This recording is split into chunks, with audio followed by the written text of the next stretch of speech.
Selamat pagi, salam sejahtera untuk kita semua. Sidang Jemaat Tuhan, bersuka cita pada pagi hari ini. Saya Pendeta Sepnopiana Silitonga yang saat ini melayani di Jemaat Eklesia GKI Puruk Cahu. Boleh memimpin kita bersama untuk membaca dan merenungkan firman Tuhan berdasarkan Nats Almanak Gereja Kalimantan Evangelis pada hari ini yang terdapat dalam kitab 1 Samuel 15 ayat 1-9. Namun sebelum kita akan membaca dan merenungkannya, saya mengajak terlebih dahulu kita bersatu dalam doa. Kita berdoa. Oh Tuhan yang bertahta dalam kerajaan sorga, begitu luar biasa setiap kebaikan dan cinta-Mu atas kehidupan kami. Kami berterima kasih dan bersyukur secara khusus Kau mengizinkan kami untuk boleh menikmati dan menjalani peristirahatan kami sepanjang malam hari tadi. Kami percaya kekuatan dan kesehatan kami boleh dipulihkan melalui istirahat kami yang dijaga dan diberkati Tuhan.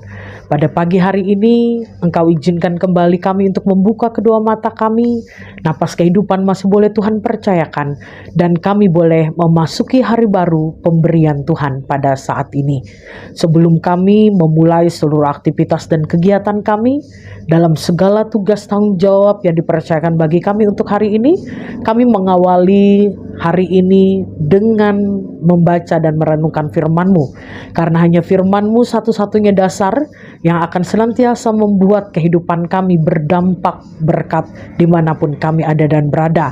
Firman-Mu akan senantiasa membawa kami untuk hidup dalam kebenaran yang berkesesuaian dengan kehendak Tuhan.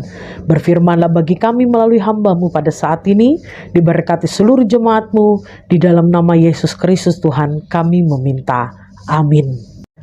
1 Samuel pasal 15 ayat 1-9. Di bawah perikop Saul ditolak sebagai raja, firman Tuhan berbunyi demikian. Berkatalah Samuel kepada Saul, Aku telah diutus oleh Tuhan untuk mengurapi engkau menjadi raja atas Israel, umatnya. Oleh sebab itu, dengarkanlah bunyi firman Tuhan. Beginilah firman Tuhan semesta alam. Aku akan membalas apa yang dilakukan orang Amalek kepada orang Israel, karena orang Amalek menghalang-halangi mereka ketika orang Israel pergi dari Mesir. Jadi pergilah sekarang, kalahkanlah orang Amalek, tumpaslah segala yang ada padanya, dan janganlah ada belas kasihan kepadanya. Bunuhlah semuanya, laki-laki maupun perempuan, kanak-kanak maupun anak-anak yang menyusu, lembu maupun domba, unta maupun keledai.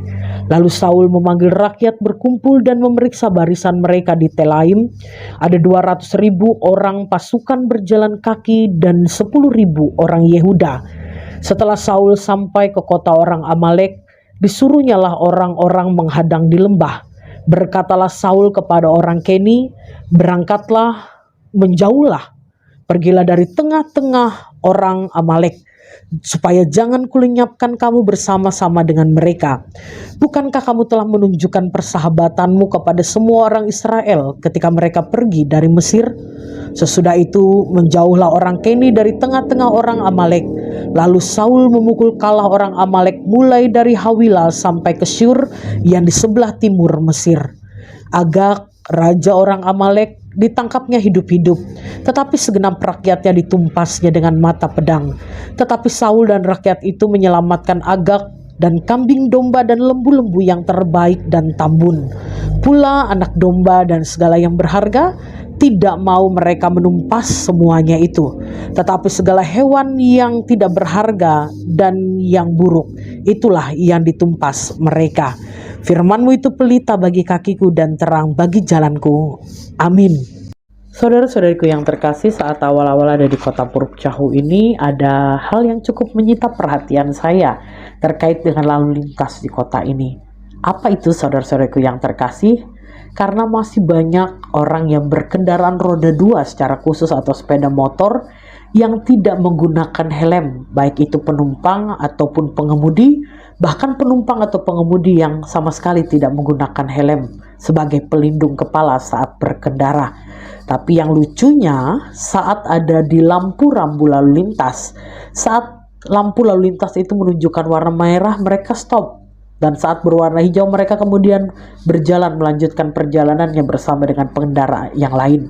Bukankah Bapak Ibu Saudara-saudariku yang terkasih, misalnya untuk peraturan berlalu lintas, ada banyak hal yang diatur terkait dengan kewajiban yang harus dijalankan oleh para pengendara, terkait pemakaian helm, terkait dengan surat-surat yang harus lengkap, terkait dengan kecepatan dan berbagai macam hal yang lainnya. Semua peraturan yang dibuat itu harus dijalankan demi kebaikan dan keselamatan yang berkendaraan di jalan raya. Tidak bisa kita hanya menjalankan satu peraturan dan mengabaikan peraturan yang lainnya, karena konsekuensinya berkaitan dengan keselamatan nyawa dan bisa-bisa kita kena tilang kalau melanggar peraturan-peraturan itu. Nah, saudara-saudariku yang terkasih, kita pada saat ini berbicara mengenai Raja Saul, raja pertama orang Israel yang tidak utuh dalam menjalankan perintah Allah yang membawa pada ketidakbenaran.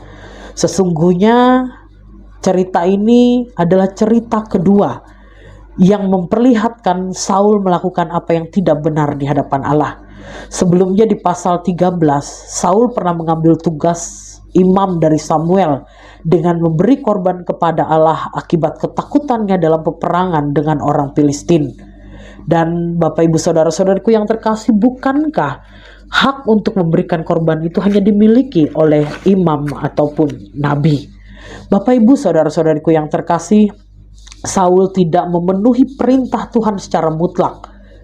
Di dalam ayat kedua dan ayat ketiga firman Tuhan ini secara jelas telah menegaskan melalui Samuel bahwa orang Israel di bawah pimpinan Saul harus memusnahkan orang Amalek. Kenapa orang Amalek harus dimusnahkan? Karena orang Amalek ini adalah bangsa pertama yang memerangi orang Israel saat mereka keluar dari Mesir. Ini diingat oleh Allah, dan perintah yang datang kepada Saul ini adalah perintah yang mutlak yang harus dijalankan berkaitan dengan pemusnahan orang Amalek. Inilah latar belakang kejatuhan seorang Saul. Allah sendiri menolak dia sebagai raja karena pelanggarannya dilakukannya, ketidaktaatannya secara total dalam menjalankan perintah Allah. Ia memusnahkan semua hewan tidak berharga dan buruk, tetapi mengambil kambing domba yang terbaik dan tambun, pula anak domba dan segala yang berharga. Ia menumpas segenap rakyat Amalek, tetapi menyelamatkan Agag, raja orang Amalek, di dalam ayat yang ke-9. Sama seperti apa yang saya ungkapkan bagian awal berkaitan dengan pemeliharaan peraturan berlalu lintas. Saul hanya menjalankan setengah dari peraturan itu, dan dia tidak menjalankan setengah peraturan yang telah dijalankan oleh Allah. Bapak Ibu Saudara-saudariku yang terkasih, ditolak oleh Allah sebagai raja. Inilah konsekuensi dari apa yang dilakukan oleh Saul. Firman Tuhan ini mau mengingatkan kita bersama-sama pada saat ini, Bapak Ibu Saudara-saudariku yang terkasih, mari kita senantiasa menjaga kebenaran firman Tuhan untuk menjauhkan dosa dan pelanggaran, dan menempatkan firman Tuhan itu untuk membawa kehidupan dalam kebenaran. Jangan sampai kita menjadi menyesal karena kita coba-coba untuk melakukan apa yang dilarang oleh Allah dan tidak secara sempurna dalam ketaatan untuk memelihara firman Tuhan. Saya mengambil contoh Bapak Ibu Saudara-saudariku yang terkasih, misalnya dalam hal ketika kita bekerja, kadang-kadang mungkin karena berbagai macam tuntutan yang ada, kita coba-coba untuk mengambil apa yang bukan menjadi hak kita. Pada saat kita berumah tangga atau berkeluarga, kita mencoba bermain-main di belakang pasangan kita, di belakang keluarga kita, karena berbagai macam hawa nafsu yang ada dalam kehidupan kita. Saat kita menerima konsekuensi buruk dari apa yang kita lakukan, barulah ada penyesalan. Bapak Ibu Saudara-saudariku yang terkasih, kita percaya dalam iman bahwa setiap ketetapan Tuhan akan membimbing kita untuk hidup dalam kebenaran dan damai sejahtera, dan akan menghindarkan kita dari dosa dan pelanggaran. Mari saudara-saudariku yang terkasih, jalanilah kehidupan kita selanjutnya untuk semakin setia dan taat dalam memelihara perintah Tuhan. Amin. Mari kita bersatu dalam doa. Bapa yang bertata dalam kerajaan sorga, kami menaikkan ungkapan syukur kami untuk setiap kebaikan Tuhan yang tidak pernah berkesudahan untuk memberkati kehidupan kami. Kami berterima kasih pada saat ini kami boleh menerima akan kebenaran firman Tuhan yang kudus dan mulia. Ajar kami untuk tidak hanya menjadi pendengar dari firman Tuhan, tapi kami boleh mewujud nyatakan firman-Mu itu atas hidup dan kehidupan kami, kesukacitaan kami, untuk kami memberlakukan firman-Mu dalam ketaatan kami sesuai dengan apa yang menjadi kehendak Tuhan. Bapa yang pengasih, saat ini kami mau serahkan seluruh kehidupan sidang jemaat Tuhan dalam segala harapan perencanaan yang dimiliki oleh sidang jemaat-Mu, khususnya yang ingin diwujudkan sepanjang hari ini. Ajar sidang jemaat-Mu untuk tidak hanya mengandalkan kekuatan dan kemampuan kami sebagai manusia yang terbatas, tapi kami senantiasa mencari kehendak Tuhan, mengandalkan Kau dalam seluruh perjalanan kehidupan kami. Berkatilah kami dengan semangat, gairah, kekuatan dan kesehatan yang sangat kami perlukan dalam melaksanakan dan menyelesaikan setiap tanggung jawab kami sepanjang hari ini. Apapun yang dipercayakan untuk dikerjakan, apapun yang menjadi usaha dan pekerjaan sidang jemaat-Mu, apapun yang menjadi sumber-sumber mata pencaharian yang tidak bertentangan dengan kehendak Tuhan, yang berkenan di hadapan Tuhan yang dikerjakan oleh sidang jemaat-Mu, biarlah diberkati oleh Tuhan sehingga berkat-Mu mengalir untuk mencukupkan apa yang diperlukan dan dibutuhkan sidang jemaat Tuhan. Kami juga pada saat ini mau menyerahkan orang-orang yang kami kasihi dalam kehidupan kami, keluarga kami, sanak saudara kami, teman sahabat kami, biarlah terus boleh dipelihara dan dilindungi oleh Tuhan di tempat mereka berada masing-masing pada saat ini. Demikian pula ya Tuhan, buat berbagai macam pergumulan, buat berbagai macam beban, buat berbagai macam hal yang pada saat ini mendatangkan pergumulan dalam kehidupan kami, sidang jemaat-Mu. Biarlah Engkau dalam kuasa pengasihan-Mu boleh membukakan jalan, sehingga sidang jemaat-Mu boleh mendapatkan kelegaan. Kami percaya Engkau adalah Allah sumber kemurahan. Oleh karena itu biarlah kuasa-Mu tetap memberikan dan memampukan sidang jemaat-Mu untuk menyelesaikan setiap gumul juang ini dengan selalu mengandalkan Tuhan. Kami serahkan di dalam doa kami bagi Resort GKI Puruk Cahu di tempat ini. Dalam seluruh penata layanan yang dilakukan bagi jemaat-Mu, biarlah Tuhan yang boleh memberkati sehingga pertumbuhan dan perkembangan yang semakin baik boleh ada di dalam kawasan pelayanan Resort GKI Puruk Cahu ini.